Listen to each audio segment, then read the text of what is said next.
A charlar con vos de esto, Esteban. Buenos días y gracias por visitarnos. Buenos días, gracias a ustedes, perdón la demora, estuvimos en una semana bastante compleja, la verdad que lo que está haciendo el gobierno con la educación pública es muy grave y esperemos visibilizar y que se tome conciencia en qué situación estamos.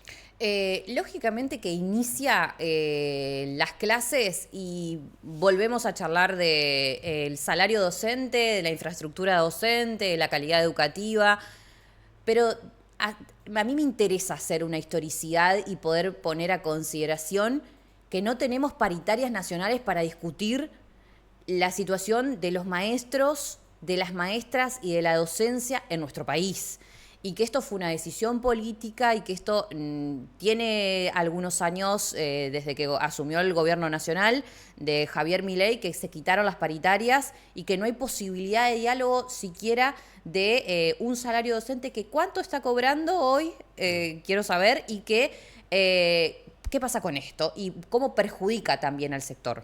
Bien, llegamos hasta acá con un docente de cargo inicial cobrando 621.000 pesos, bien, cuando la canasta básica estaba arriba de 1.300.000. Luego que el salario docente está en los niveles más bajos desde el 2003, que no estaba en este nivel, cuando todavía no teníamos ley de educación nacional ni ley de financiamiento educativo, que es lo que este gobierno en los hechos ha sacado y que quiere sacar con una nueva ley de educación para la libertad, etcétera.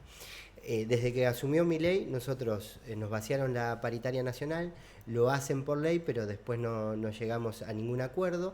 De hecho, fíjense que arrancaron las clases el 2 de marzo y ese mismo 2 de marzo nos llamaron a la paritaria nacional. Cuando llegamos nos dicen que el aumento va a ser del 0% porque ya no va a haber más inflación en la Argentina de Milei. Es vergonzoso. Ahora, eso que está a nivel nacional, que desde el 2023 nos sacaron el FONID, es decir, lo que nosotros habíamos conseguido en la Carpa Blanca, que fue el FONID, que igualaba a todos los docentes de Ushuaia a La Quiaca con un monto que pagaba Nación, se dejó de hacer con Milei. Pasó de la Rúa, pasaron 5 presidentes en una semana, Macri, Cristina, Néstor, ninguno lo había sacado, lo sacó Milei. Nos saca el FONID, nos vacía la paritaria nacional y desinvierte en educación, llegando a que las escuelas técnicas ya no tienen casi financiación del Estado Nacional.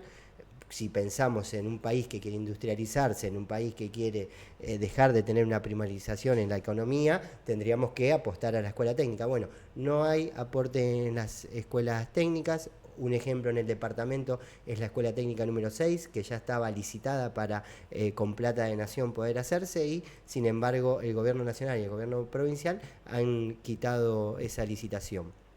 Luego, la financiación en educación ya no va solo en el FONID, en las paritarias nacionales, sino también que las provincias que no podían pagar ese mínimo, había un fondo nacional que ayudaba a esas provincias. Bueno, tampoco está.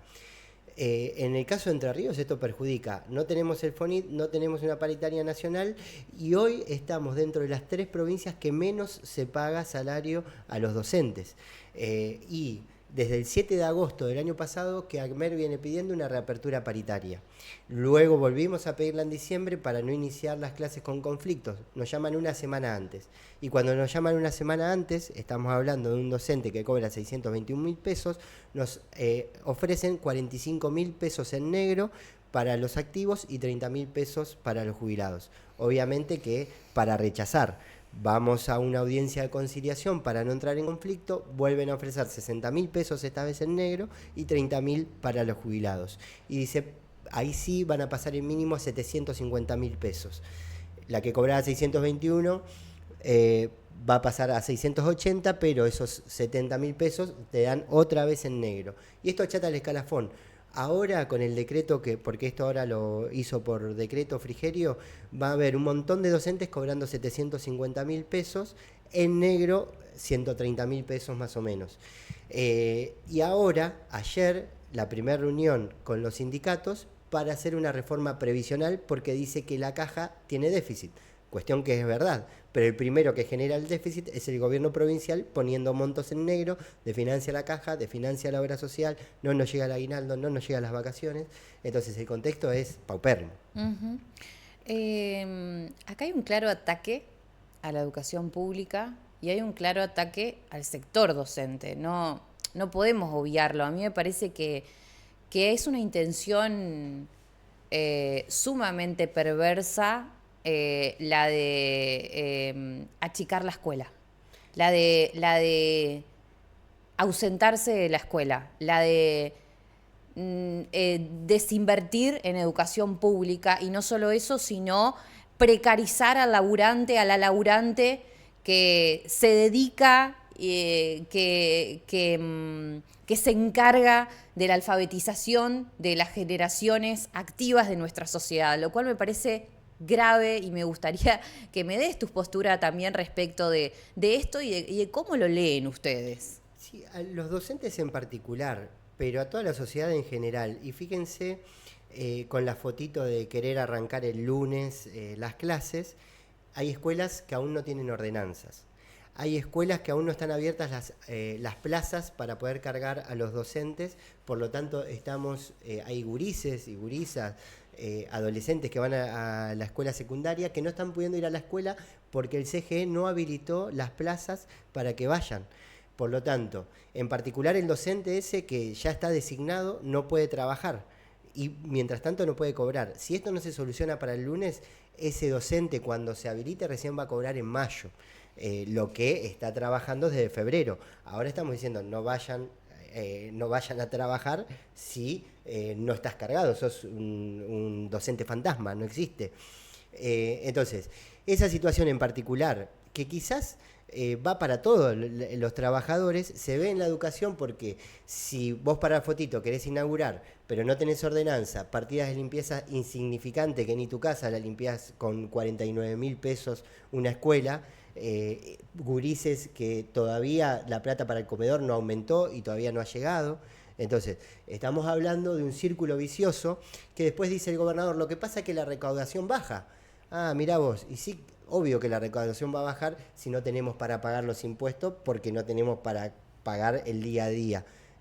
Además, un gobernador que está siendo muy audaz con los trabajadores de la educación, pero dice el déficit de la caja, pero al ANSES y al gobierno nacional no le pide la plata que tiene que ir a la caja de jubilaciones. La coparticipación no la pide. Lejos de pedirla, es amigo del gobierno nacional y aplica las políticas del gobierno nacional en Entre Ríos. El unitarismo propio del siglo XIX lo tenemos hoy en el siglo XXI en Entre Ríos.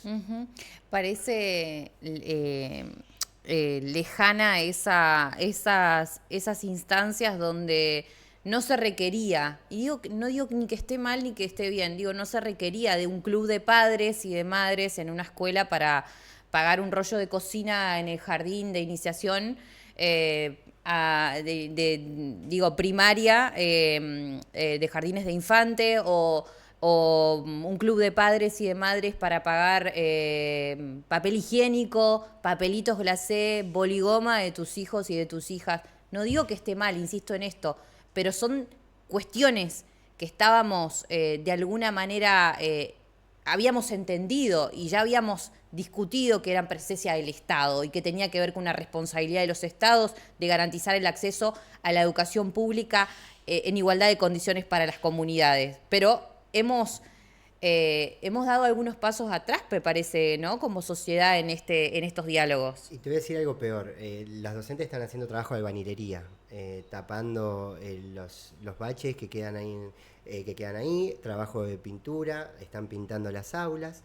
Y además estamos teniendo a veces falta de agua en una escuela y en vez de el actuar de la dirección departamental y del Consejo General de Educación de decir, bueno, vamos a ver cómo solucionamos lo del agua, dicen, no se pueden cortar las clases y los gurises, que a quienes supuestamente les importa, los dejan ir a la escuela, inclusive aunque no haya agua.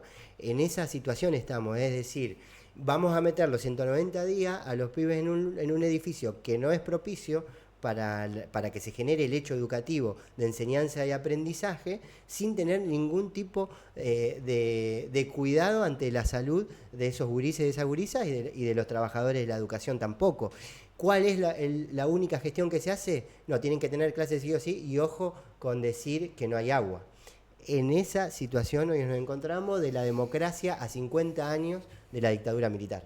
Esteban, ¿qué pasos a seguir? ¿Cómo continúa ACMER en las próximas semanas? Nosotros estamos en estado de lucha, de movilización. Hoy vamos a hacer un abrazo a la Escuela 60 a las 18 horas. Invitamos a toda la comunidad. Esto es junto a la familia. No somos solo los docentes los que no llegamos a fin de mes. Luego vamos a tener un plenario de secretarios y secretarias generales la semana que viene.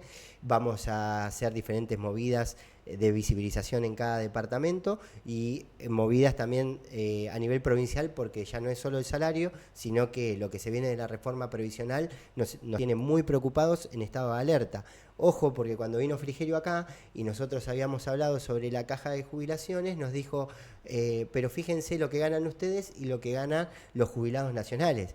Le digo, entonces, ¿qué? ¿Vos querés nivelar las jubilaciones para abajo? Y eso es lo que quiere hacer, nivelar las jubilaciones para abajo. Que nos jubilemos más grandes, van a ver los docentes grandes que ya no podrían estar en una sala inicial, lo van a tener ahí porque no se van a poder jubilar, y cuando llegue un jubilado va a ser un jubilado pobre porque no va a tener 82% móvil, sino que en términos reales el 60%. Eso vamos a intentar resistir, frenarlo, que en momentos de esta desidia del Estado sería una gran victoria poder resistir a la reforma previsional que ellos desean. Esteban, muchas gracias. Gracias a ustedes. Gracias por este espacio. Y con Esteban Gamarra, presidente de ACMER de la ciudad de Colón, hablando, actualizando la agenda del conflicto docente en la provincia de Entre Ríos y a nivel nacional. Recordemos que fueron 16 provincias las que frenaron el inicio lectivo por todas estas circunstancias que mencionaba Esteban y que venimos charlando en el programa.